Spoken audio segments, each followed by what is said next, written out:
अस्सलाम वालेकुम viewers, rich Pakistan का नया एपिसोड लिए मैं हूं आपका मेजबान अब्दुर्रहमान। आइए डिस्कस करते हैं आज की दो इंटरेस्टिंग न्यूज़। कच्ची कैनाल का फेज 2 बनाने का ऐलान किया गया है और ये फेज 2 बलूचिस्तान के दो अहम अजला बोलान और नसीराबाद में 2,16,000 एकड़ बंजर रकबा सैराब करेगा।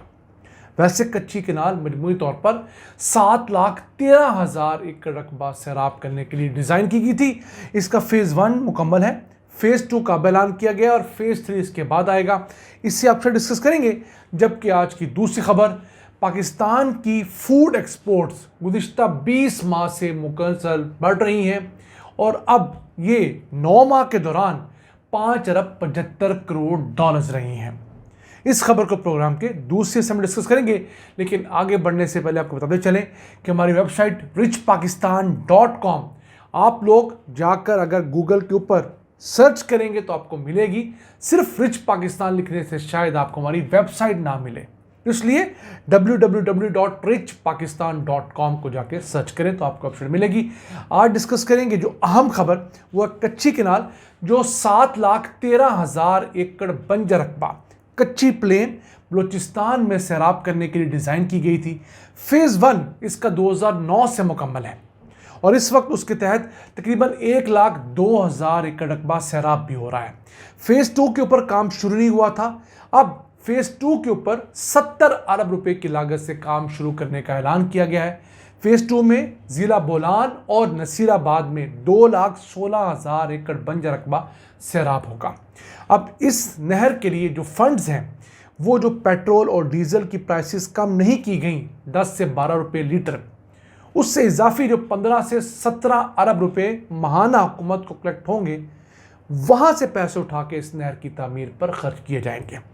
बदकिस्मती देखिए कि बलूचिस्तान की सड़क हो कराची से लेकर कोयटा चमन तक, या ये कच्ची कैनाल का अहम मनसूबा जो 2002 से ज़ेर तामीर है, उसके लिए न वफाकी हुकूमत अपने पास से फंड दे रही है न सूबाई हुकूमत। बलूचिस्तान की सूबाई हुकूमत के पास इस वक्त भी 90 अरब रुपए फारिग पड़े हुए हैं, वो इस काम के लिए पैसे नहीं निकाल रही।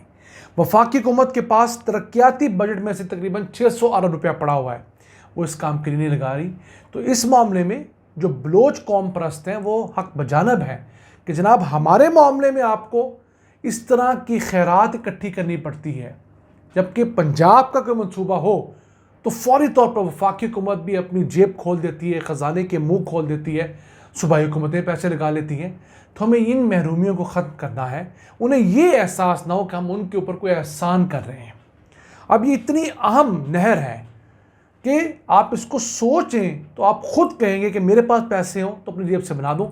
10 लाख लोग इससे इस्तेफादा करेंगे, 7,13,000 एकड़ रकबा जो है वो तो सैराब होगा, उसके साथ जो आबादियां होंगी, वहाँ पर जो बिजनेसेस पनपेंगे, उसके बारे में आप सोचिए। फिर जब फेज़ 2 से फेज़ 3 में ये नहर जाएगी तो इसने बोलान नसीराबाद के साथ साथ झलमगसी ज़िले की भी ज़मीन सैराब करनी है। 3,44,000 एकड़ रकबा फिर ये सैराब करेगी।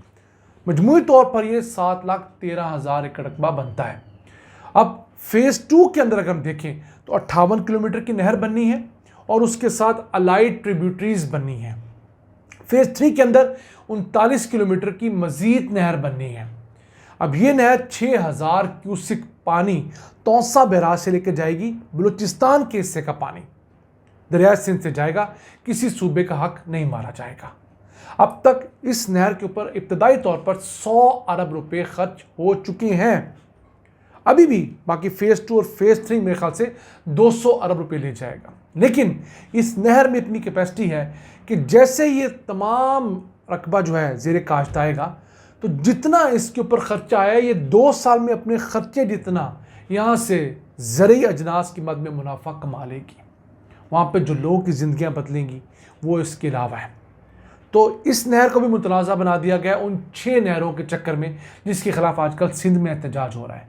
2002 से ये नहर निकली हुई है। ये बलूचिस्तान के हिस्से का पानी दरिया सिंध से ले जाएगी, ना सिंध का पानी इसके अंदर से निकलेगा, ना पंजाब का पानी इसमें से इस्तेमाल होगा। अब देखते ही हैं कि इस नहर की क्या किस्मत बनती है इस एहतजाजी तहरीक के बाद। आइए चलते हैं आज की दूसरी अहम खबर की तरफ। गुज़िश्ता 20 माह से मुसलसल पाकिस्तान की फूड एक्सपोर्ट्स बढ़ती जा रही हैं।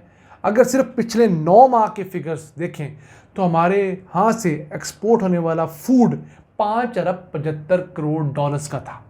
हर महीने औसतन 638 मिलियन डॉलर्स की फूड प्रोडक्ट्स हम लोग एक्सपोर्ट कर रहे हैं। पिछले साल ये फिगर 5 अरब 46 करोड़ डॉलर्स के करीब थी। इस साल हम लोगों ने जो चीज़ें ज़्यादा एक्सपोर्ट की उनमें एक चीनी भी है।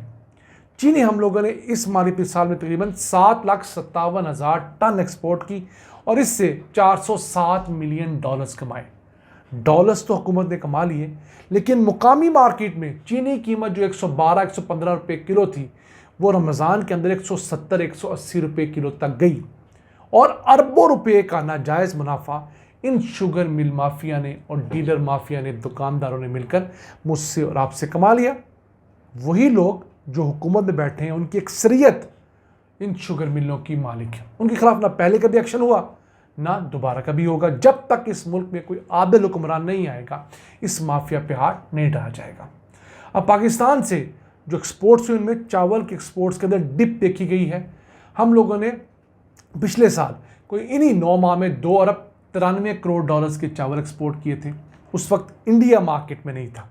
इंडिया ने अपने चावल के एक्सपोर्ट पे पाबंदी लगा रखी थी क्योंकि इंडिया में चावल की प्राइसेस बढ़ रही थी और इलेक्शन ईयर था। वो इस चीज़ को अफोर्ड नहीं करते थे कि वहाँ प्राइसेस बढ़े और मोदी सरकार इलेक्शन हार जाए।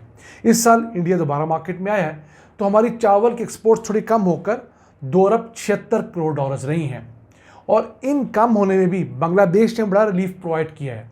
हम लोगों ने कई दिहाइयों बाद बांग्लादेश को कोई 50,000 टन चावल कामयाबी से एक्सपोर्ट किया है। पहले ये चावल इंडिया एक्सपोर्ट किया करता था, अब बांग्लादेश के पाकिस्तान से मरासम अच्छे हुए हैं तो उन्होंने 50,000 टन इस साल चावल इंपोर्ट किया। देखते हैं अगले सालों में बांग्लादेश हमसे कितना इंपोर्ट करता है।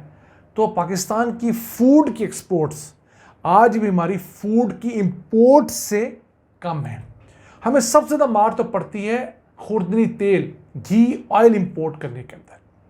कुछ 4 बिलियन डॉलर्स का हम लोग खाने वाला तेल, घी इंपोर्ट करते हैं हर साल।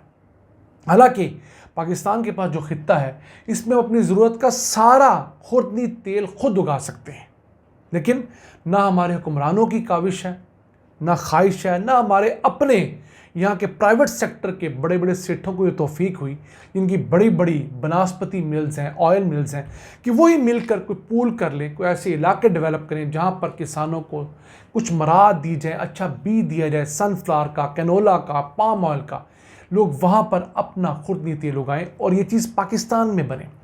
जब पाकिस्तान में हम इन चीज़ों को उगाएंगे अच्छा तेल होगा, सस्ता तेल होगा, लोगों के रोज़गार का ज़रिया बनेगा। वो इलाके जहाँ पर कोस्टल एरियाज़ हैं, पाम ऑयल वहाँ पर काश्त होता है पूरी दुनिया के अंदर, वहाँ पर पाम ऑयल काश्त पाकिस्तान में भी कामयाब हो चुकी है। हम इस पर मुतअद्दिद वीडियोस भी कर चुके हैं। सिंध के अंदर बड़ा अच्छा रिजल्ट आया है, लेकिन ना उस तरह हुकूमती फोकस है। दावे ज़रूर हैं, कुछ छोटे मोटे इब्तदाई दर्जे के कदम भी हैं, लेकिन लॉन्ग टर्म कोई स्ट्रेटजी नहीं है। इसमें हुकूमत को इस मुल्क में मौजूद कुछ 100-150 ऑयल और घी मिलों को एक प्लेटफॉर्म पे आना होगा और इन मिल मालिकान को बताना होगा कि जनाब आपके पास अगले सिर्फ 3 से 5 साल हैं, मुल्क के अंदर इस इंडस्ट्री को फ़रोग़ दीजिए वरना हम इंपोर्ट पर बैन लगा देंगे। तो देखिए ये बड़े बड़े मालदार लोग किस तरह इस इंडस्ट्री में आते हैं और इनकी मदद से हुकूमत किस तरह पाकिस्तान को इस खुर्दनी तेल में खुद कफील कर सकती है। नाज़रीन, आज का एपिसोड अपने मेज़बान अब्दुल रहमान को इजाज़त दीजिए। अल्लाह के बाद।